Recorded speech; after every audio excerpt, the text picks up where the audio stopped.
Let's go. Kita main game ni jom. Apa tu nama dia? Oh tak, kerdil.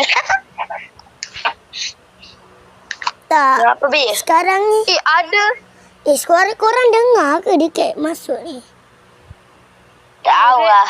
Yang repo ni lagi nampak real lah. Jom. Masuk dulu lah. Yup.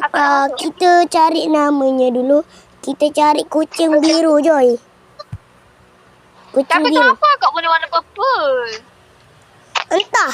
Ni boleh tukar tak ni? Boleh tukar. Yang ni boleh ke? Sekejap. Mana Tekan ya kucing? Oh, ya, ya. Kucing biru tu. Ya, kat tahu. Kita tak ada kita join. Tapi duit dia kosong. Duit aku kosong.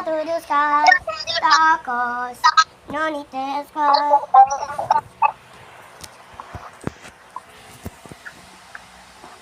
Kenapa repo kita macam ni? Weh, buruk Baby gila. macam mana baby? Baby, adik warna. Adik kuning ni. Warna kuning. Kuning cair. Aku tak tahu akan masuk-masuk tu memang ada warna. Oh, dekat sini. I nak warna biru lah. Boleh ke tukar macam mana? Adik ambil ni je lah warna. Macam mana korang tukar? Tekan inventaris tapi duit kosong. Nak beli apa? Korang kat mana ni? Baby warna apa, Be? Lah duit kosong nak beli apa?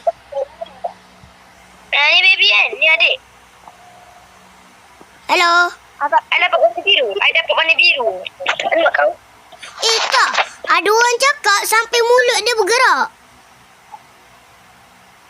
Ayah, jangan kali makan selesai. Tak, macam mana orang buat?